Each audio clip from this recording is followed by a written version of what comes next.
Hello friends, मैं विश्वास आपका स्वागत करता हूं अपने यूट्यूब चैनल विशु गोरख में। दोस्तों, आज मैं आपके लिए सूचना का अधिकार अधिनियम 2005 की धारा 6 के विषय में जानकारी लेकर आया हूं। दोस्तों, आज मैं आपको सूचना का अधिकार अधिनियम की धारा 6(1) के विषय में जानकारी देने वाला हूं, जिसके तहत आप सूचना का अनुरोध करके किसी भी विभाग से सूचना ले सकते हैं और सूचना को आप सही ढंग से लिख भी सकते हैं। सूचना को आप धारा 6(1) के तहत किसी भी विभाग से माँग सकते हैं और किसी भी तरीके की आपसे कोई भी गलती ना हो सके। यह सब जानने के लिए आपको धारा 6(1) के विषय में जानना बहुत ही ज़रूरी है। तो चलिए दोस्तों, मैं आज आपको बहुत ही विस्तार से और बहुत ही अच्छे से बताता हूँ सूचना का अधिकार अधिनियम 2005 सूचना का अनुरोध करने की धारा 6(1) के विषय में। दोस्तों, सूचना का अधिकार अधिनियम 2005 की धारा 6(1) सूचना को मांगे जाने की धारा है और इस धारा के तहत भारत का कोई भी नागरिक किसी भी विभाग से सूचना की मांग कर सकता है। दोस्तों, आज मैं आपको बताता हूँ, देखिए स्क्रीन पर सूचना की धारा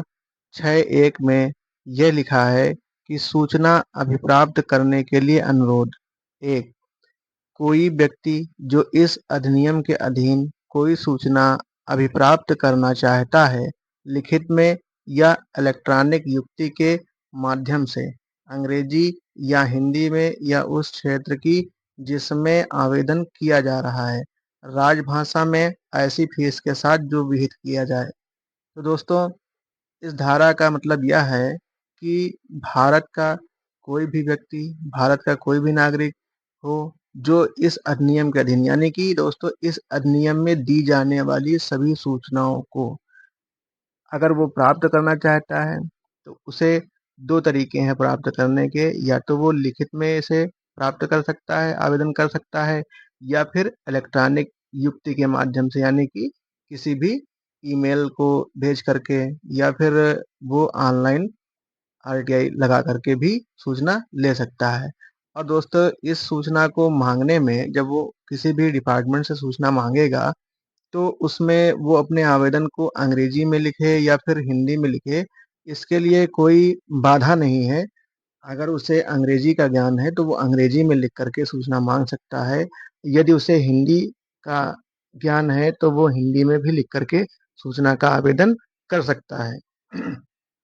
जिस पश्चात जन सूचना अधिकारी द्वारा उसे मांगी गई सूचना को दे दिया जाएगा। परंतु दोस्तों, अब इसमें एक बात और भी है कि वो उस क्षेत्र की राजभाषा में भी मतलब सूचना को मांग सकता है जहां पर वो आवेदन कर रहा हो। मान लो कोई व्यक्ति अपने उत्तर प्रदेश का निवासी हो और उसे गुजरात राज्य में सूचना की आवश्यकता पड़ जाए, तो ऐसे में दोस्तों वो गुजरात राज्य से अगर सूचना की मतलब मांग कर रहा है किसी भी विभाग से, तो गुजरात में आम तौर पर गुजराती भाषा बोली जाती है। तो दोस्तों, अब यहाँ पर एक बात ये आ जाती है कि अगर वो हिंदी में लिख रहा है तो ठीक है, अंग्रेजी में लिख रहा है तो भी ठीक है। अगर वो वहाँ की राजभाषा यानी अगर गुजराती भाषा में भी लिख करके सूचना का आवेदन करता है, तो उसको सूचना मिलेगी। अब इसमें सबसे आखिरी बात है कि ऐसी फीस के साथ में जो विहित की जाए। तो दोस्तों, मैं आपको ये बताना चाहूँगा कि भारत में सूचना का अधिकार अधिनियम के लिए आवेदन करने की फीस ₹10 निर्धारित की गई है, परंतु कुछ राज्यों में इस फीस को अलग-अलग रखा गया है। तो इसलिए जिस राज्य में जितने रुपया का शुल्क हो सूचना माँगने का, उतने रुपए का शुल्क इसमें संलग्न करके, जैसे कि शुल्क किस माध्यम से आपको संलग्न करना है, पोस्टल ऑर्डर के माध्यम से या फिर बैंक ड्राफ्ट के माध्यम से, और या फिर जितने रुपए का शुल्क हो लगभग उतने रुपए धनराशि की भारतीय नोट को भी आप संलग्न करके इसमें शुल्क अदा कर सकते हैं और अपना आवेदन लगा सकते हैं। अब आगे देखिए धारा 6(1) का संबंधित लोक प्राधिकरण के यथास्थिति केंद्रीय लोक सूचना अधिकारी या राज्य लोक सूचना अधिकारी। धारा 6(1) का यथास्थित केंद्रीय सहायक लोक सूचना अधिकारी या राज्य सहायक लोक सूचना अधिकारी को उसके द्वारा मांगी गई सूचना की विशिष्टियां विनिर्दिष्ट करते हुए अनुरोध करेगा। यानी कि किसी भी व्यक्ति को देखिए, सूचना मांगते समय अपने आवेदन में उसको विशिष्टियां यानी कि वो चीज बताना है कि वो किस विषय में सूचना चाहता है। दूसरी बात ये भी बताना है कि वो जो सूचना मांग रहा है उस सूचना में क्या मांग रहा है। यानी कि पहली बात तो उसको ये विषय बताना है, विशिष्टियां यानी उसको ये क्लियर कर देना है अपने अनुरोध में कि वो किस संदर्भ में उस कार्यालय में सूचना लेने के लिए गया है। और दूसरा, उसको उस विषय के अनुरूप किस प्रकार की सूचना चाहिए, क्या क्या चाहिए, तो उसको भी उसमें क्लियर कर देना है, यानी स्पष्ट कर देना है। और वो जैसे कि धारा 6(1) का में ये बताया गया है कि संबंधित लोक प्राधिकरण, अब संबंधित का मतलब उसे जिस विभाग से सूचना चाहिए उस विभाग के लोक प्राधिकरण यानी कि जो वहां के सरकारी जन सूचना अधिकारी नियुक्त किए गए हैं, पीआईओ नियुक्त किया गया है, यथास्थिति यानी कि जैसी भी स्थिति हो। अब वहां पर केंद्रीय लोक सूचना अधिकारी का नाम जैसे यहाँ पे लिखा है दोस्तों, तो केंद्रीय लोक सूचना अधिकारी का मतलब है कि यदि कोई भी व्यक्ति किसी भी सरकार के केंद्र मतलब केंद्र सरकार के किसी भी सरकारी डिपार्टमेंट से सूचना वो चाहता है, तो ऐसे में उसे जो केंद्र सरकार के केंद्रीय लोक सूचना अधिकारी होगा उसे वो आवेदन देगा, ठीक है। या राज्य लोक सूचना अधिकारी यानी कि अगर उसे राज्य सरकार के किसी भी सरकारी विभाग से सूचना चाहिए तो वो राज्य के लोक सूचना अधिकारी जो नियुक्त है वहां पर उसको अपना आवेदन देगा, उससे अपना अनुरोध करेगा धारा 6(1) के तहत, ठीक है ना। अब दूसरी बात यह है, धारा 6(1) खा में ये बताया गया है कि यथास्थित केंद्रीय सहायक लोक सूचना अधिकारी यानी कि अब अगर उसको वहां पर किसी कारण से केंद्रीय लोक सूचना अधिकारी जो कि धारा का में लिखा गया है, अगर वो वहां पर नियुक्त नहीं है या अगर हैं भी तो छुट्टी पर हैं, अवकाश पर हैं किसी कारण से, या कुछ भी हो, यथास्थिति जो भी स्थिति हो वहां पर, तो उनके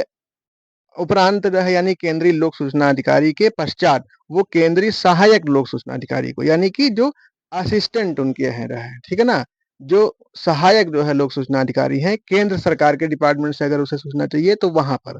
ठीक है। और यही हाल यहाँ पर भी है, अगर वो राज्य सरकार के किसी भी सरकारी डिपार्टमेंट से सूचना मांगता है तो उसे राज्य सहायक लोक सूचना अधिकारी यानी कि अभी देखिए धारा 6(1) का में क्या था कि राज्य लोक सूचना अधिकारी को उसे अपना आवेदन देना था, लेकिन यथास्थिति यानी कोई भी स्थिति हो जाने पर, ठीक है ना, अब उसको अपना यही अनुरोध अगर वहां पर राज्य सहायक लोक सूचना अधिकारी हैं तो उनको अपना आवेदन दे देना है और उनसे ये अपने सूचना का अनुरोध कर देना है, ठीक है। तो ये ध्यान रखना है दोस्तों। तो धारा 6(1) का में ये बताया गया है कि सूचना के अनुरोध को करते समय, अभी आप तो वहाँ पे जो है किसी भी विभाग में जाएँगे तो अनुरोध करते समय आप लिखित में करेंगे, ठीक है ना? या इलेक्ट्रॉनिक माध्यम से कर दें, ठीक है? हिंदी में, अंग्रेजी में या जो वहाँ की राजभाषा हो उसमें कर दें, ठीक है? या उसके साथ में आपको ये भी करना है कि जो फीस निर्धारित की गई है सूचना माँगने की वो भी आप संलग्न कर दें। ये गलतियाँ नहीं करनी है आपको अपने आवेदन में, नहीं तो फिर सूचना मिलने में दिक्कत आती है। मान लिया आपने फीस गलत सबमिट कर दी या फीस संलग्न नहीं की, ठीक है? या आपने जो है मतलब सही से उसमें विशिष्टियाँ नहीं बताई, वो विषय नहीं बताया जिस विषय में आपको सूचना चाहिए, या आपने विनिर्दिष्ट नहीं किया यानी उसका और उल्लेख नहीं किया, स्पष्ट नहीं किया कि आपको उसमें से उस विषय में से क्या-क्या सूचना चाहिए। तो दोस्तों,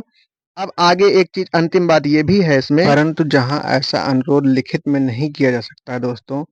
वहाँ यथा स्थिति यानी जैसी भी स्थिति हो केंद्रीय लोक सूचना अधिकारी या राज्य लोक सूचना अधिकारी अनुरोध करने वाले व्यक्ति को सभी युक्ति युक्त सहायता मौखिक रूप से देगा जिससे कि उसे लेखबद्ध किया जा सके। दोस्तों, यहाँ पे ये बताना चाहूँगा कि यदि कोई व्यक्ति, ठीक है, असमर्थ है, वो मतलब अगर इस धारा के तहत केंद्रीय लोक सूचना अधिकारी यानी कि केंद्र सरकार के विभाग से अगर सूचना चाहता है तो वहां पर उपस्थित हो सकर के रहे, ठीक है, अपना अनुरोध इस धारा 6(1) के तहत करेगा।